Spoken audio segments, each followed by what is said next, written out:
Shalom, perkenalkan nama saya Shirman Alika Datulinggi. Saya dari kelas Teologi. Di sini saya akan membacakan firman Tuhan yang terambil dari Yohanes 4 ayat yang pertama sampai ayatnya yang ke-54. Firman Tuhan berbunyi demikian. Percakapan dengan perempuan Samaria. Ketika Tuhan Yesus mengetahui bahwa orang-orang Farisi telah mendengar bahwa ia memperoleh dan baptis murid lebih banyak daripada Yohanes. Meskipun Yesus sendiri tidak membaptis melainkan murid-muridnya, ia pun meninggalkan Yudea dan kembali ke Galilea. Ia harus melintas daerah Samaria, maka sampailah ia ke sebuah kota di Samaria yang bernama Sikhar, dekat tanah yang diberikan Yakub dahulu kepada anaknya Yusuf. Di situ terdapat sumur Yakub. Ia sangat letih oleh perjalanan, karena itu ia duduk di pinggir sumur itu. Hari kira-kira pukul 12. Maka datanglah seorang perempuan Samaria hendak menimba air. Kata Yesus kepadanya, "Berilah aku minum," sebab murid-muridnya telah pergi ke kota membeli makan. Maka kata perempuan Samaria itu kepadanya, Masakan engkau, seorang Yahudi, minta minuman kepada seorang Samaria? Sebab orang Samaria tidak bergaul dengan orang Samaria. Jawab Yesus kepadanya, "Jikalau engkau tahu tentang karunia Allah dan siapakah dia yang berkata kepadamu, berilah aku minum, niscaya engkau telah meminta kepadanya, dan ia telah memberikan kepadamu air hidup." Kata perempuan itu kepadanya, "Tuhan, engkau tidak punya timba dan sumur ini amat dalam. Dari manakah engkau memperoleh air hidup itu? Adakah engkau lebih besar daripada bapa kami Yakub, yang memberi sumur ini kepada kami, dan yang telah minum sendiri dari dalamnya, ia serta anak-anaknya dan ternaknya?" Jawab Yesus kepadanya, "Barang siapa minum air ini, ia akan haus lagi. Tetapi barang siapa minum air yang akan kuberikan kepadanya, ia tidak akan haus untuk selama-lamanya. Sebaliknya, air yang akan kuberikan kepadanya akan menjadi mata air di dalam dirinya, yang terus-menerus memancarkan sampai kepada hidup yang kekal." Kata perempuan itu kepadanya, "Tuhan, berikanlah aku air itu, supaya aku tidak haus dan tidak usah datang lagi ke sini untuk menimba air." Kata Yesus kepadanya, "Pergilah, panggillah suamimu dan datanglah ke sini." Kata perempuan itu, "Aku tidak mempunyai suami." Kata Yesus kepadanya, "Tepat katamu bahwa engkau tidak mempunyai suami, sebab engkau sudah mempunyai 5 suami, dan yang ada sekarang padamu bukanlah suamimu. Dalam hal ini engkau berkata benar."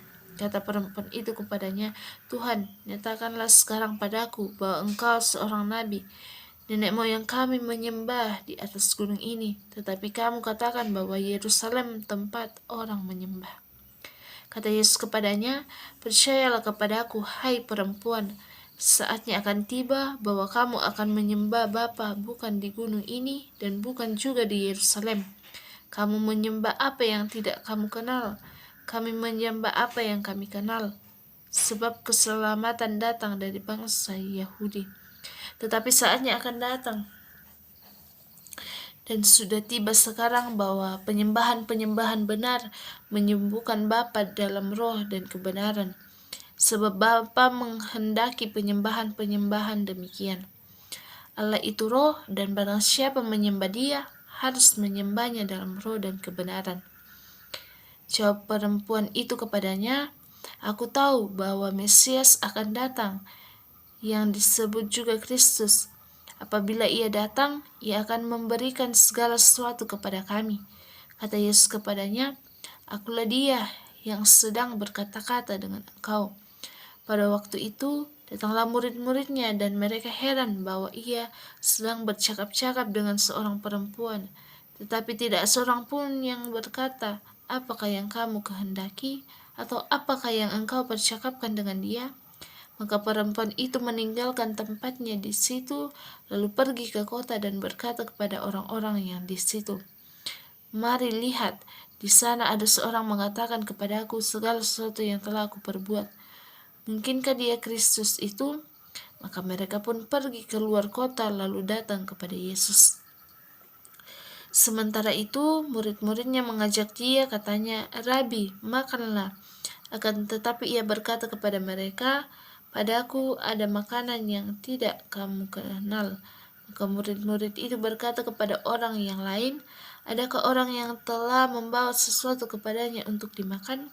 Kata Yesus kepada mereka, "Makananku ialah melakukan kehendak Dia yang mengutus aku dan menyelesaikan pekerjaannya. Bukankah kamu mengatakan, 4 bulan lagi tibalah musim menuai? Tetapi aku berkata kepadamu, lihatlah sekelilingmu dan pandanglah ladang-ladang yang sudah menguning dan matang untuk dituai. Sekarang juga penuaian telah menerima upahnya, dan ia mengumpulkan buah untuk hidup yang kekal, sehingga penabur dan penuai sama-sama bersukacita. Sebab dalam hal ini benarlah peribahasa, yang seorang menabur dan yang lain menuai.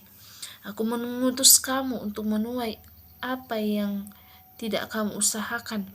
Orang lain berusaha dan kamu datang memetik hasil usaha mereka." Dan banyak orang Samaria dari kota itu telah menjadi percaya kepadanya karena perkataan perempuan itu yang bersaksi, "Ia mengatakan kepadaku segala sesuatu yang telah kuperbuat." Ketika orang-orang Samaria itu sampai kepada Yesus, mereka meminta kepadanya supaya ia tinggal pada mereka, dan ia pun tinggal di situ 2 hari lamanya. Dan lebih banyak lagi orang yang menjadi percaya karena perkataannya. Dan mereka berkata kepada perempuan itu, "Kami percaya, tetapi bukan lagi karena apa yang kau katakan, sebab kami sendiri telah mendengar dia, dan kami tahu bahwa dialah benar-benar juru selamat dunia." Kembali ke Galilea. Dan setelah 2 hari itu, Yesus berangkat dari sana ke Galilea. Sebab Yesus sendiri telah bersaksi bahwa seorang nabi tidak dihormati di negerinya sendiri. Maka setelah ia tiba di Galilea, orang-orang Galilea pun menyambut dia, karena mereka telah melihat segala sesuatu yang dikerjakannya di Yerusalem pada pesta itu, sebab mereka sendiri pun turun ke pesta itu. Yesus menyembuhkan anak pegawai istana. Maka Yesus kembali lagi ke Kana di Galilea, di mana ia membuat air menjadi anggur. Dan di Kapernaum ada seorang pegawai istana, anaknya sedang sakit. Ketika ia mendengar bahwa Yesus telah datang dari Yudea ke Galilea, pergilah ia kepadanya lalu meminta supaya ia datang dan menyembuhkan anaknya, sebab anaknya itu hampir mati. Maka kata Yesus kepadanya, "Jika kamu tidak melihat tanda dan mujizat, kamu tidak percaya." Pegawai istana itu berkata kepadanya, "Tuhan, datanglah sebelum anakku mati." Kata Yesus kepadanya, "Pergilah, anakmu hidup." Orang itu percaya akan perkataan yang dikatakan Yesus kepadanya, lalu pergi. Ketika ia masih di tengah jalan, hambanya telah datang kepadanya dengan kabar bahwa anaknya hidup. Ia bertanya kepada mereka, "Pukul berapakah anak itu mulai sembuh?" Jawab mereka, "Kemarin siang pukul 1, demamnya hilang." Maka teringatlah ayah itu bahwa pada saat itulah Yesus berkata kepadanya, "Anakmu hidup." Lalu ia pun percaya, ia dan seluruh keluarganya. Dan itulah tanda kedua yang dibuat Yesus ketika ia pulang dari Yudea ke Galilea. Amin. Firman Tuhan. Terima kasih. God bless you.